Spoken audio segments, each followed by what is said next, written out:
Chapter 14. The Triumph of the Witch. As soon as the witch had gone, Aslan said, "We must move from this place at once. It will be wanted for other purposes. We shall encamp tonight at the fords of Baruna." Of course, everyone was dying to ask him how he arranged matters with the witch. But his face was stern, and everyone's ears were still ringing with the sound of his roar, and so no one dared.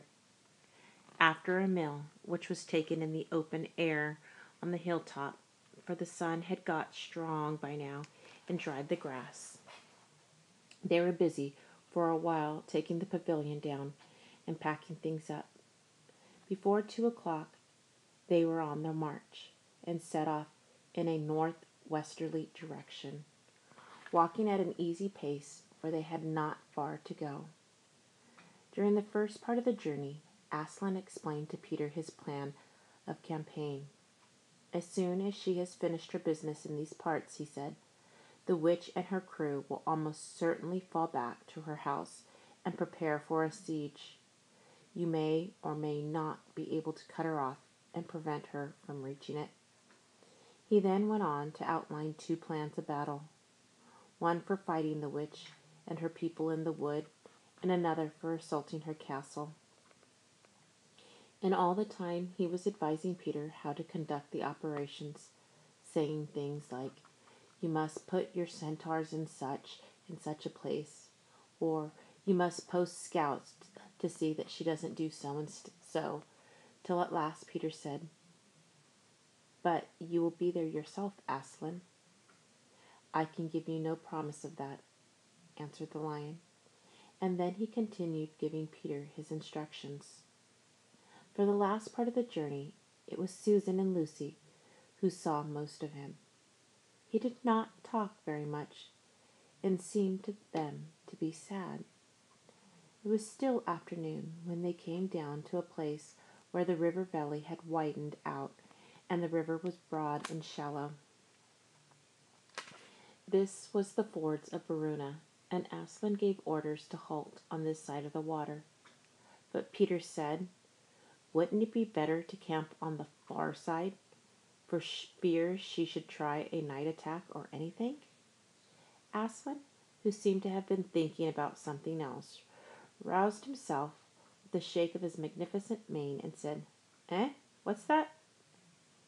Peter said it all over again. "No," said Aslan in a dull voice, as if it didn't matter. "No, she will not make an attack tonight." And then he sighed deeply. But presently he added, "All the same, it was well thought of. That is how a soldier ought to think. But it doesn't really matter." So they proceeded to pitch their camp. Aslan's mood affected everyone that evening. Peter was feeling uncomfortable too at the idea of fighting the battle on his own. The news that Aslan might not be there had come as a great shock to him. Supper that evening was a quiet meal. Everyone felt how different it had been last night, or even that morning. It was as if the good times, having just begun, were already drawing to their end. The feeling affected Susan so much that she couldn't get to sleep when she went to bed. And after she had lain counting sheep and turning over and over, she heard Lucy give a long sigh and turn over just beside her in the darkness. "Can't you get to sleep either?" said Susan. "No," said Lucy. "I thought you were asleep." "I say, Susan." "What?" "I have a most horrible feeling, as if something were hanging over us." "Have you?" "Because, as a matter of fact, so have I." "Something about Aslan," said Lucy. "Either some dreadful thing that is going to happen to him, or something dreadful that he's going to do." "There's been something wrong with him all afternoon," said Susan. "Lucy, what was that he said about not being with us at the battle? You don't think he could be stealing away and leaving us tonight, do you?" "Where is he now?" said Lucy. "Is he here in the pavilion?" "I don't think so." "Susan, let's go outside and have a look around. We might see him." "All right, let's," said Susan. "We might just as well be doing that as lying awake here." Very quietly, the two girls groped their way among the other sleepers and crept out of the tent. The moonlight was bright and everything was quite still, except for the noise of the river chattering over the stones. Then Susan suddenly caught Lucy's arm and said, "Look!" On the far side of the campground, just where the trees began, they saw the lion slowly walking away from them into the wood. Without a word, they both followed him. He led them up the steep slope out of the river valley, and then slightly to the left, apparently by the very same route which they had used that afternoon in coming from the hill of the stone table. On he led them, into dark shadows, and out into pale moonlight, getting their feet wet with the heavy dew. He looked somehow different from the Aslan they knew. His tail and his head hung low, and he walked slowly as if he were very, very tired. Then, when they were crossing a wide open place where there were no shadows for them to hide in, he stopped and looked around. It was no good trying to run away, so they came towards him. When they were closer, he said, "Oh, children, children, why are you following me?" "We couldn't sleep," said Lucy, and then felt sure that she need say no more, and that Aslan knew all they had been thinking. "Please, may we come with you wherever you're going?" said Susan. "Well," said Aslan, and seemed to be thinking. Then he said, "I should be glad of your company tonight. Yes, you may come, if you promise to stop when I tell you, and after that, leave me to go on alone." "Oh, thank you, and we will," said the two girls. Forward they went again, and one of the girls walked on each side of the lion. But how slowly he walked, and his great royal head drooped so that his nose nearly touched the grass. Presently he stumbled and gave a low moan. "Aslan, dear Aslan," said Lucy, "what is wrong? Can't you tell us?" "Are you ill, dear Aslan?" asked Susan. "No," said Aslan, "I am sad and lonely. Lay your hands on my mane so that I can feel you are there, and let us walk like that." And so the girls did what they would never have dared to do without his permission, but what they had longed to do ever since they first saw him. Buried their cold hands in the beautiful sea of fur and stroked it, and, so doing, walked with him. Presently they saw that they were going with him up the slope, up the hill on which the stone table stood. They went up at the side where the trees came furthest up, and when they got to the last tree, it was the one that had some bushes about it, Aslan stopped and said, "Oh, children, children, here you must stop, and whatever happens, do not let yourselves be seen. Farewell." And both the girls cried bitterly, though they hardly knew why, and clung to the lion and kissed his mane and his nose and his paws and his great sad eyes. Then he turned from them and walked out onto the top of the hill, and Lucy and Susan, crouching in the bushes, looked after him. And this is what they saw. A great crowd of people were standing all around the stone table. Though the moon was shining, many of them carried torches which burned with evil-looking red flames and black smoke. But such people, orcs with monstrous teeth, and wolves, and bull-headed men, spirits of evil trees and poisonous plants, and other creatures whom I won't describe, because if I did, the grown-ups would probably not let you read this book.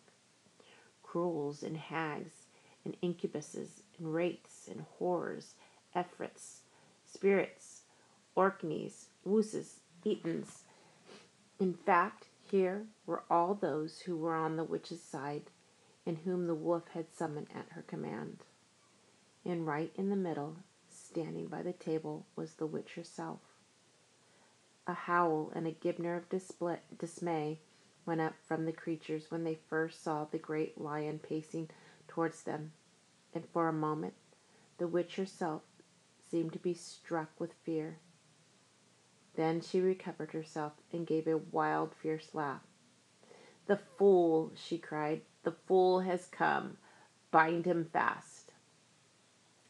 Lucy and Susan held their breaths, waiting for Aslan's roar and his spring upon his enemies. But it never came.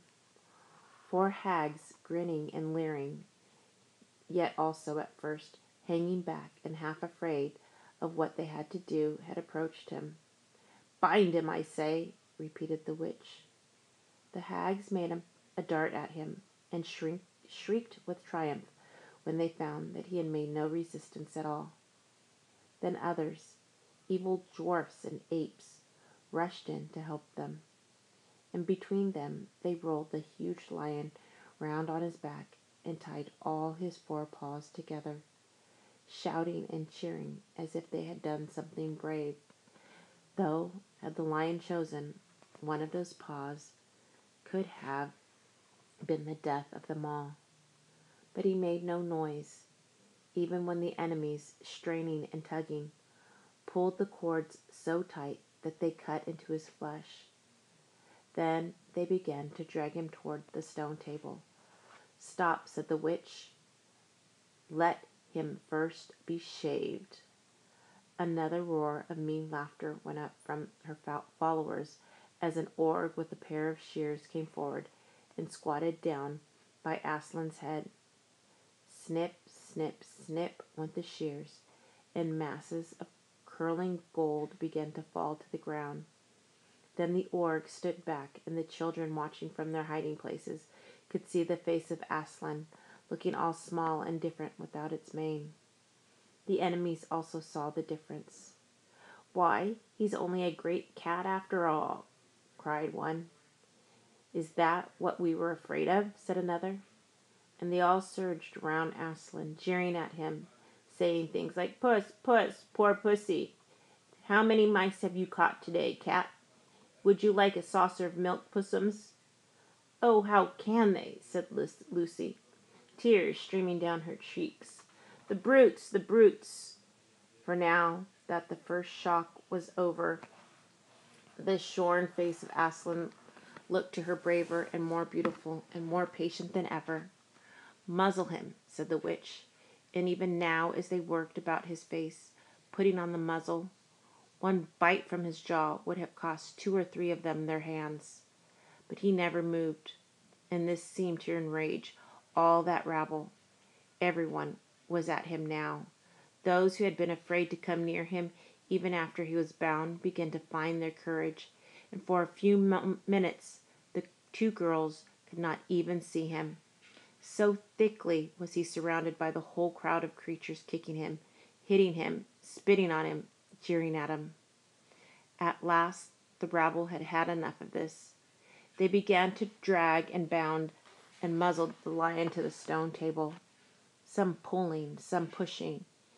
He was so huge that even when they got him there, it took all their effort to hoist him onto the surface of it. Then there is more tying and tightening of the cords. The cowards," sobbed Susan. "Are they still afraid of him, even now?" When once Aslan had been tied, and tied so that he was really a mass of cords, on the flat stone, a hush fell on the crowd. 4 hags, holding 4 torches, stood at the corners of the table. The witch bared her arms as she had bared them the previous night when it had been Edmund instead of Aslan. Then she began to whet her knife. It looked to the children when the gleam of the torchlight fell on it, as if the knife were made of stone, not of steel, and it was of a strange and evil shape. At last she drew near. She stood by Aslan's head. Her face was working and twitching with passion, but his looked up at the sky, still quiet, neither angry nor afraid, but a little sad. Then, just before she gave the blow, she stooped down and said in a quivering voice, "And now who has won? Fool, did you think that by all this you would save the human traitor? Now I will kill you instead of him, as our pact was, and so the deep magic will be appeased. But when you are dead, what will prevent me from killing him as well? And who will take him out of my hands then? Understand that you have given me Narnia forever. You have lost your own life, and you have not saved his. In that knowledge, despair and die." The children did not see the actual moment of the killing. They couldn't bear to look and had covered their eyes.